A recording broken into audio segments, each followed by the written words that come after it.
grasya sa atong Ginoong Jesucristo ug ang gugma sa Dios ug ang panaghiusa sa Espiritu Santo mana kaninyo. Atong ihalad ng santos na misa kauban sa atong mga pag-ampo ang kalinaw sa tibuok kalibutan labi na din sa atong nasod ug ang kalampusan sa atong mga kasaulugan din sa atong parokya karon na padung at magsugod sa atong mga nominaryo, atong mga benefactor sa donors, kanang singkabak na to, labi na ang sinipalit sa atong mga raffle tickets, patagan ang nausap sa Ginoo sa tinuod ng kalambuan o kaluwasan sa ilang kinabuhi. Atong andamon ang atong kaugalingon sa pagsaulong ni Santos na Misa, atong hinumduman o hinunsulan ang atong mga sala. Ikaw ang ipadala aron pag-ayo sa mga hinunsulon, Ginoo kaluy kami. Ginoo kaluy kami. Ikaw amihan dinhi aron pagtawag sa mga makasasala, Kristo kaluy kami. Kristo kaluy kami. Ikaw na nagalingkod sa tuo sa amahan aron pagpanama alang kanamo, Ginoo kaluy kami. Ginoo kaluy kami.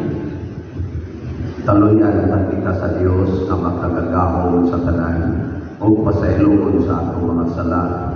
Dadon ta kita niya adto sa kinabuhi dayon. Amen. Mag-ampo kita. O Diyos, ang kahayag sa imong kamatuoran, nagatultol ka namo anha kang Kristo. Himua ang mga nagsunod kaniya magsalikway sa tanan na supak sa Ebanghelyo. Pinaagi sa among Ginoong Jesucristo, imong anak, na buhi ug hari uban kanimo dihas kahiusa sa Espiritu Santo, Dios hangtod sa kahangturan. Amen.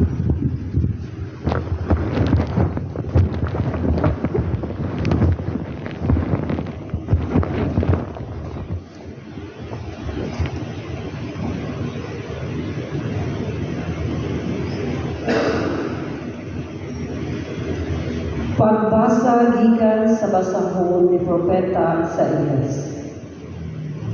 Sa panahon nga si Akas, anak ni Jotam, ug apo ni Osias, mao'y naghari sa Huda, misulong sa Jerusalem si Rasim, hari sa Syria, ug si Pika, ang anak ni Romelia, nga hari sa Israel, apan wala nila kini mabuntun.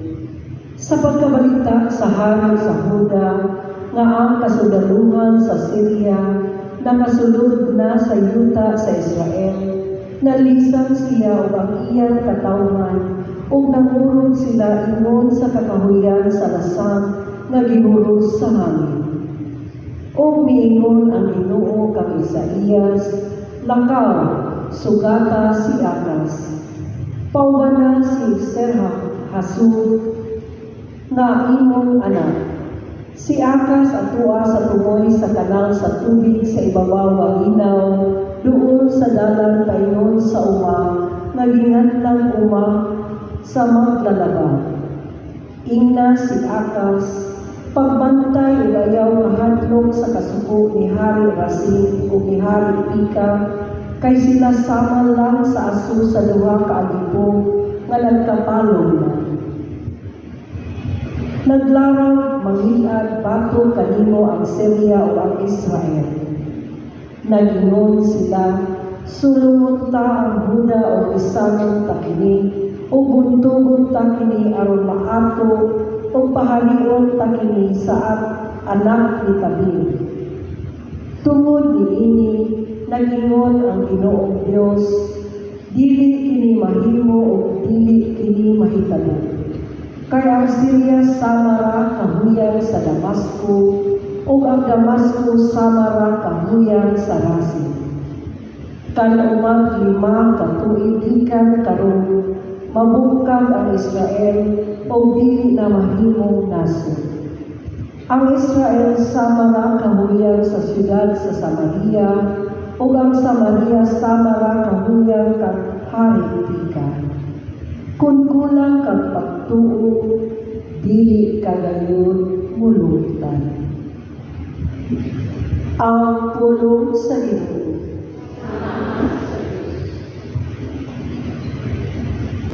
Ang Diyos nagasagang sa iyang siyudad, hangtod sa kahangturan. Ang Diyos nagasagang sa iyang siyudad, hangtod sa kahangturan. Halanggan ng Ginoo, ugangay diha sa siyudad sa atong Diyos. Ang iyang balaang bukid, labing matahong sa kabukiran. Mauwang kalingkay sa tibuok na kalibutan. Ang Diyos na nasagam sa iyang siyudad, hangtod sa kahangturan. Ang bukid sa Sion, ang kinalayan sa mihanan. Mauwang siyudad sa dakong hari.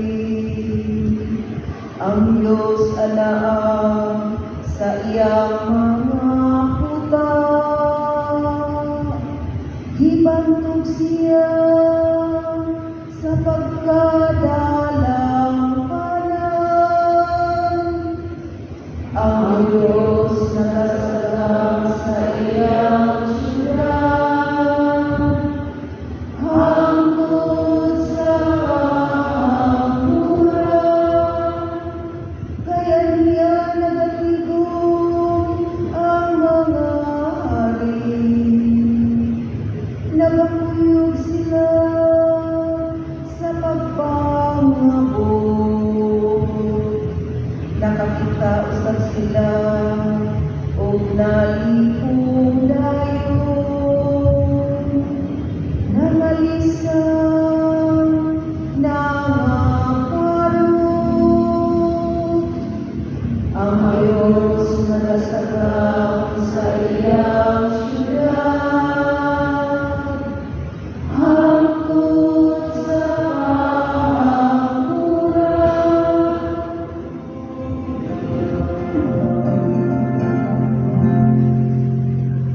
Ang Ginoo maanaa kaninyo. Pagbasa ikan sa Santos nga Ebanghelyo sumala ni Mateo. Himayaan ikaw, O Ginoo. Unya isaway ni Jesus ang mga lungsod ihimuan niya ang kadaghanan sa iyang mga milagro, kay ang mga tao wala man maghinulsol sa ilang mga sala. Pagkaalaot nimo Corazin, pagkaalaot usab nimo Betsaida. Kay kung ang mga milagro na nahimo diha kaninyo dito pahimuha sa Tiro ug sa Sidon, ang mga tao dito dugay na unta na nagsapot ug sakot ug nagbulibod ug abo sa ilang ulo aron pagpaila na sila naghinulsol sa ilang mga sala. Busa hinumdumi nga sa adlaw sa paghukom ang Dios mas maluoy pa sa mga taga-Tiro ug sa taga-Sidon kay kaninyo. Og ikaw Kapernaum, buot kang bayaw sa imong kaugalingon ngadto sa langit, itambog ka Hinuon ngadto sa impyerno. Kay kung ang mga milagro na nahimo diha kanimo dito pa himuha sa Sodoma, ania pa unta kini karong adlaw. Busa hinumdumi nga sa adlaw sa paghukom ang Dios mas maluoy pa sa Sodoma kay kanimo. Ang Ebanghelyo sa Ginoo. Dahil ikaw, O Kristo.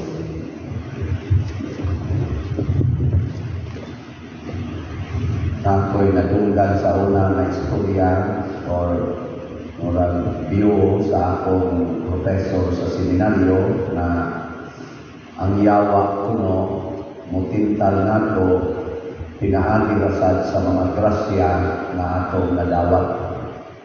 No na magkadaghan ang grasya na atong nadawat sa Ginoo, magkadaghan sad ang kahigayunan sa yawa sa pagtintal nato. Hindi nga yung tupad na natintal na kagkadaghan. Basta kadaghan ka ng kadawat o grasya, kadaghan sa tagitintal. Dipindi na lang na nimo kung mutubay ka ng litador na kay uyab, kung batanon ka na kay uyab. Kanang mong uyab, mo na'y gamito siya pagtintal aron ka makasama. Kung wa kay uyab, hindi ka matintalangan sa mga manag-uyab, sama ng premarital sex, sama ng mga lustful intimacies. Huwag mo kayo uyab. Na kay kwarta, tintalo sa kasyawa, ang mahimong pagdaog. Kaya kung huwag kay kwarta, kung sa mahimong idinaw, kung na kay kwarta, kung sa mahimong wak. Diba? Na kay anak, matintal na sa kasibing pangasaba, pangusig, yaw-yaw, buntag kung tumako, sige yaw-yaw, panghinag, dahipo, banlungon. Pero wala na yung kay anak, awa dyan kay banlungon. Anak, mauna, ningon si Kristo, pagkaalawat ninyong orasin, Bethsaida, Capernaum, kay daghan kay kung mga milagro gibuhat yan ninyo, ang nakaapan lang, huwag mo na kinonsol sa inyong mga sala ng ambisyon na hinoon mo nga mabayaw sa inyong kagalingon ngadto sa langit. Mauna, mas grabe ang silot sa mga tao na tagaan daghan grasya. Kinsa may mas dako og silot ani, ang presidente sa Pilipinas o ang janitor sa barangay? Nini nato ang kahimtang sa Pilipinas na pwedeng batian o nagdako o ganaganing silot ang presidente kung mumaha o maayo ang tibok Pilipinas na nagpaha kaysa mga in-charge sa paghipo sa basura. Di ba? Kaya may naman o grasya o gasa ang basurero sa barangay.